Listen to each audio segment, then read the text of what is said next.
할렐루야. 오늘은 고린도전서 15장 13절에서 18절까지 말씀입니다. 고린도전서 15장은 부활장이라고 이렇게 말씀합니다. 고린도전서 15장 13절에서부터 18절까지 제가 말씀을 읽어드리겠습니다. 만일 죽은 자의 부활이 없으면 그리스도도 다시 살지 못하셨으리라. 그리스도께서 만일 다시 살지 못하셨으면 우리의 전파하는 것도 헛것이요 또 너희 믿음도 헛것이며 또 우리가 하나님의 거짓 증인으로 발견되리니 우리가 하나님이 그리스도를 다시 살리셨다고 증거하셨음이라. 만일 죽은 자가 다시 사는 것이 없으면 하나님이 그리스도를 다시 살리시지 아니하셨으리라.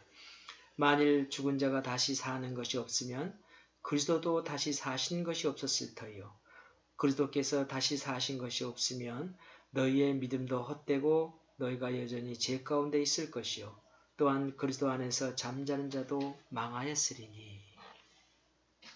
할렐루야. 한 주일 동안도 평안하셨는지요? 오늘은 기뻐하고 즐거워하는 부활절입니다. 그러나 코로나로 인해 영상으로 부활절 예배를 드리게 됨을 아쉽게 생각합니다. 그러나 다음 주부터는 방역 수칙을 지켜서 성전에서 예배를 드리려고 합니다. 영상은 계속 보내드리니까 좀 마음에 찜찜하신 분이 계시다면 집에서 영상으로 예배를 드려도 되겠습니다. 오늘은 부활절로 지키지만은 주님께서 그냥 부활한 것이 아닙니다. 주님께서 부활하기까지 몇 가지 핵심이 되는 중요한 말씀이 있습니다. 오늘은 이 말씀을 가지고 많은 사람이 전도할 때나 믿음을 증거할 때 또는 부활의 소망을 가질 때 이 말씀이 능력이 되기를 소망하고 믿습니다. 첫 번째는 요한복음 3장 16절의 말씀입니다. 하나님이 세상을 이처럼 사랑하사 독생자를 주셨으니 이는 저를 믿는 자마다 멸망치 않고 영생을 얻게 하려 하심이라. 하나님이 세상을 이처럼 사랑하사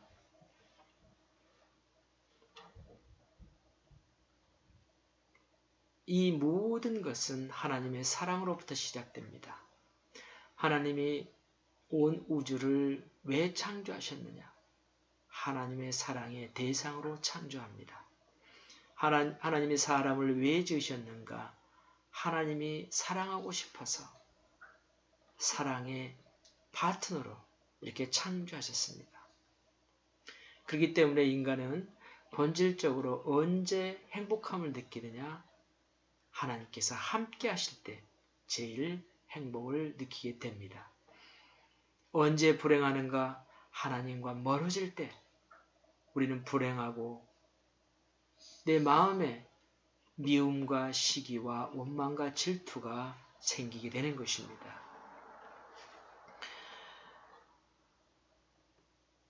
온 우주를 창조하시고 주장하시고 그런 엄청난 하나님께서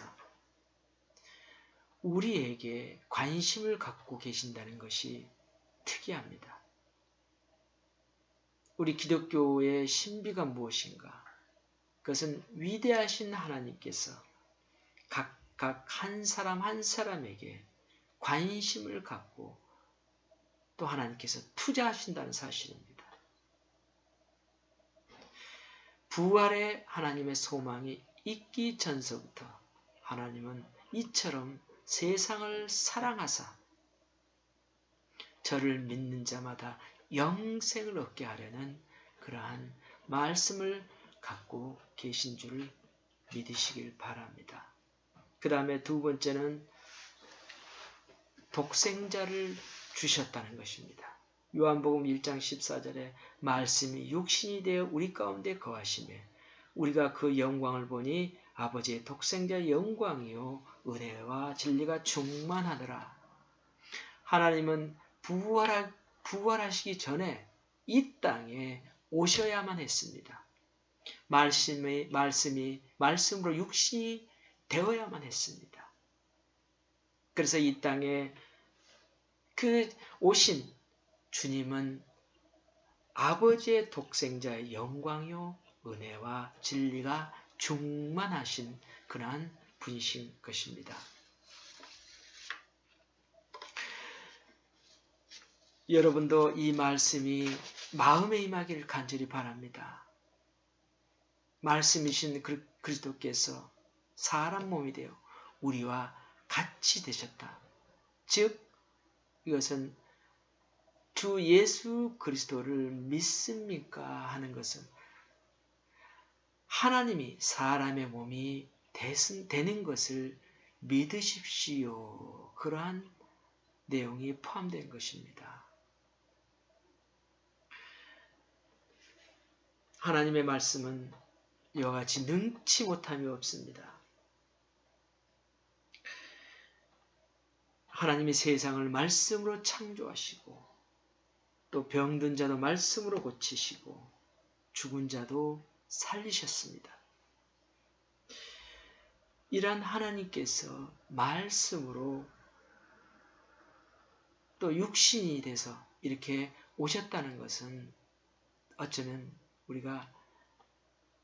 우리 인간의 이해로는 이해할 수 없지만 당연한 결과인 것입니다. 그만큼 하나님의 말씀은 곧 하나님이시요 능력이시요 그 말씀이 온 이 땅에 오늘도 살아서 역사하신 것을 믿으실 수 있길 바랍니다. 그 다음에 세 번째는 마가복음 10장 45절의 말씀입니다. 인자가 온 것은 섬김을 받으러 온 것이 아니라 도리어 섬기려 하고 자기 목숨을 많은 사람의 대속물로 주려 함이니라. 자기가 창조하시고 자기가 주인되는 세상에서 대접받으러 오신 것이 아니라 종으로 섬기고 죽기까지 고난받으러 오신다는 것입니다. 예수님께서 부활하시기 전에 이 땅에 오셔서 대접을 받으시지 않고 우리를 섬기려 하고 또 이 땅에 자신의 사랑을 이 땅에 보여주셨습니다. 그러나 우리는 어떻습니까? 다른 사람이 나를 높여주기를 원합니다. 그러나 주님은 죽기까지 우리를 섬기시고 자기 목숨을 우리를 위해서 희생하셨습니다. 나를 살리기 위해서. 이것은 주님의 그러한 아가페적인 그러한 사랑이 아니면 아무도 할 수 없습니다. 여러분도 알다시피 어떤 종교가 나를 살리기 위해 자신의 목숨을 대속물로 주려 왔다고 이렇게 말씀하지 않습니다. 여러분, 우리 모두는 대접을 받고 섬김을 받는 그런 대상이 아니라 서로 사랑하는 대상인 줄 믿습니다. 주님도 이 땅에 오실 때에 겸손함으로 사랑으로 저와 여러분을 섬겼듯이 또한 우리도 서로 섬김으로 사랑하며 살 수 있는 우리가 되어야 된 줄 믿습니다. 그 다음에 네 번째로 오늘 말씀을 드린 부활장입니다. 부활장. 오늘 주님이 이렇게 있기까지 부활하시기 전에 이 땅에 오셔서 우리의 죄를 때문에 죽을 우리의 그러한 생명들을 살리기 위해서 죽으셨습니다. 그것뿐만 아닙니다. 하나님께서 부활하셨습니다. 이 부활신앙이 그 기독교의 정점이자 아주 클라이막스 되는 그런 부분입니다. 다른 어떤 종교에도 이 부활신앙이 없는데 유독 우리 기독교만이 부활이 있다는 것입니다. 어떤 종교는 사람이 죽어서 어떤 동물로 환생한다고 해서 육식은 먹지 않는데, 만일 어떤 사람이 돼지로 환생한다고 가정을 한다면 결국은 사람에게 잡혀 먹일 텐데, 이런 황당하고 소망 없는 종교를 믿는지 모르겠어요. 기독교는 부활하신 예수님을 만남으로 나 또한 부활할 것을 믿는 그러한 종교인 것입니다. 이것이 또한 기독교의 신비입니다. 오늘 말씀대로 부활이 없다면 우리가 하는 전도, 또한 봉사, 구제, 믿음, 사랑, 이 모든 것이 헛것입니다. 여러분, 부활을 주신 하나님께 감사할 수 있기를 바랍니다. 그리고 부활의 주님을 인해서 기뻐하고 이웃에게 이러한 소망을 함께 나눌 수 있길 바랍니다. 마지막으로 5번째, 요한복음 1장 12절, 이 말씀을 결론에 해당하는 그런 말씀이다 할 수 있겠습니다. 영접하는 자 곧 그 이름을 믿는 자들에게는 하나님의 자녀가 되는 권세를 주셨으니, 주 예수 그리스도 부활의 예수 그리스도를 믿어만 주라. 그리고 따라만 주라. 모든 것을 창조하시고 말씀이 육신으로 오셔서 우리의 죄를 대속하여 죽으시고 부활 사건을 믿어만 주라. 그리하면 하나님의 자녀가 되는 특권을 주신다는 것입니다. 그래서 이제는 하나님의 자녀가 됨으로 해서 교회의 주인으로 예수님을 모시고, 또 우리 가정에는 또 호주의 주인으로 예수님을 모시게 되고, 사업을 하거나 회사는 회사의 오너로, 사주로 이렇게 주님을 모실 수 있게 된 것입니다. 우리들은 또한 땅의 자녀, 죽음의 자녀에서 생명의 자녀, 영생의 자녀로 이렇게 신분이 바뀌게 된 것입니다. 여러분, 이 말씀에서 중요한 것이 있습니다. 여기에서 영접하는 자, 이것은 과거 완료형으로 되어 있고, 믿는 자는 현재 진행형으로 되어 있습니다. 즉, 이것은 과거의 믿음 생활을 잘 하셨더라도 현재의 믿음 생활을 하지 않고 있다면 이건 큰 문제가 아닐 수 없습니다. 하나님은 항상 현재를 중요하게 생각합니다. 내가 지난날에 어떤 죄를 지었고 또 어떻게 살아왔는가, 이것은 하나님께서 중요하게 생각하지 않습니다. 지금 내가 어떻게 생활하고 있는가, 믿음 생활하고 있는가, 이것이 중요한 것입니다.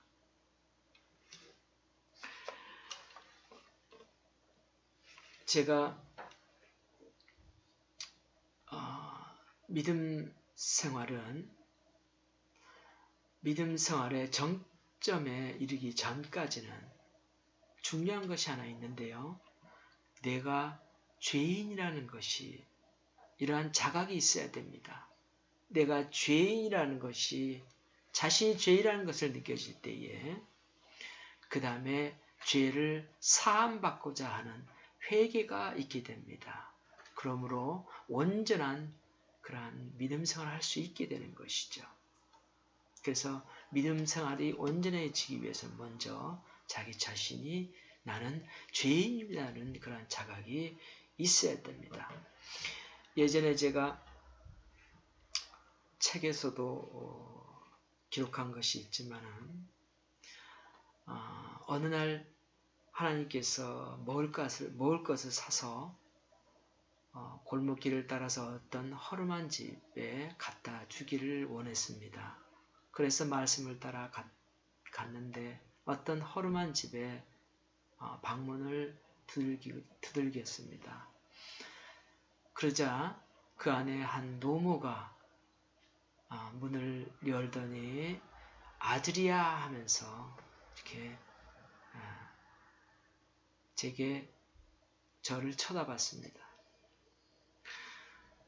그러더니 제게 아들이 오지 않는다고 그래서 며칠을 이렇게 굶고 계셨어요. 그래서 그 먹을 것을 드리고 와서 그 다음 날인가 궁금해서 갔었는데 그 아들을 만났어요. 그래서 그 아들이 제게 우리 엄마에게 먹을 것을 갖다 주라고 한 분이 누구냐 이렇게 궁금해서 물었어요. 그래서 제가 하나님이라고 이렇게 말씀을 했더니 그분이 잠시 머뭇거리더니 아주 큰 소리로 웃었어요. 그리고선 더 말을 잊지 못하고 그냥 헤어졌는데 드디어 어제 신비하게도 어떤 그분이 저한테 전화가 왔었어요. 그러면서 하는 말이 기독교 방송을 보고 있는데 목사님이 회개하라. 나는 죽어야 된다. 이렇게 말씀하셔서 도대체 회개가 뭔가 하고 궁금해서 전화를 했다는 거예요. 그래서 제가 회개는 내가 내 죄를 하나님 앞에 고백하고 다시는 그 죄를 짓지 않는다고 하는 그런 마음으로 돌아서는 것이다. 이렇게 말씀을 얘기를 했어요. 그랬더니 그분이 내가 죄를 지은 적이 없는데 왜 어떻게 뭘 회개하라고 하느냐 이렇게 말씀했어요. 대개 일반 사람들이 얘기하는 것을 보면 대개 보면 자기는 죄가 없다고 얘기를 해요.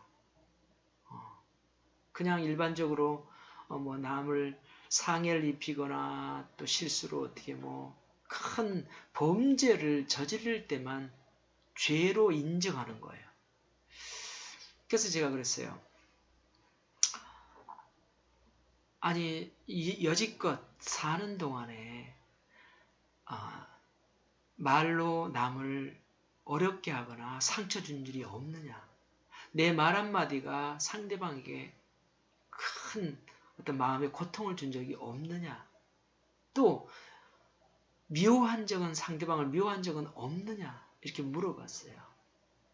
그랬더니 생각해 보니까 많다. 이렇게 말씀하시고 그런 것들을 하나님 앞에 잘못을 구하고 용서를 받는 것이 회개다.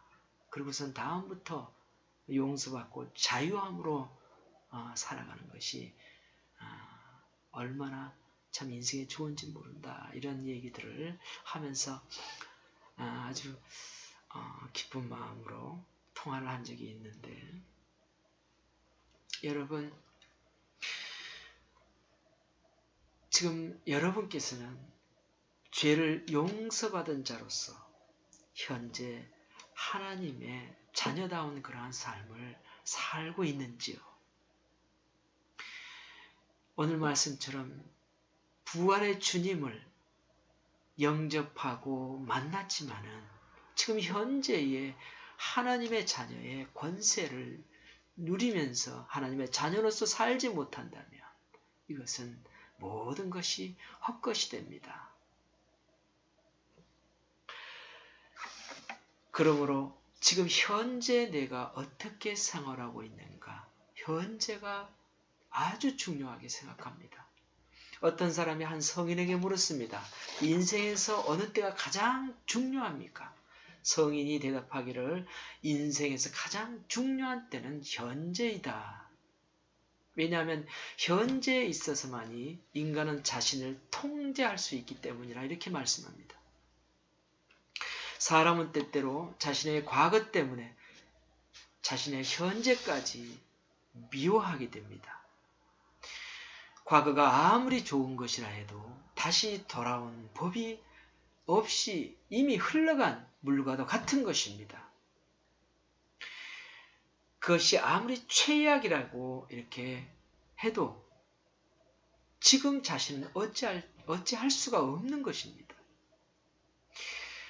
우리가 관심을 가지고 집중해야 할 것은 지나간 시간이 얼마나 훌륭했는가, 얼마나 잘못됐는가, 이런 것이 아니라 앞으로의 남겨진 그런 시간, 이런 시간을 어떤 마음으로 살 것인가, 이것이 중요하게 된 것입니다. 저와 여러분이 바라고 소망하는 미래는 자신의 과거에서 결정되는 것이 아니라 지금 현재에 의해서 결정되고 현재에 이루어지게 됩니다. 하나님은 현재 나와 함께 하시길 원합니다. 또 앞으로 하나님께서 영원토록 미래와 함께 하시길 원합니다. 여러분, 우리의 인생의 목표는 지금까지가 아니라 지금부터입니다. 그리스도를 부활의 예수님을 영접해서 현재 믿음 생활을 잘하고 있는가가 중요합니다.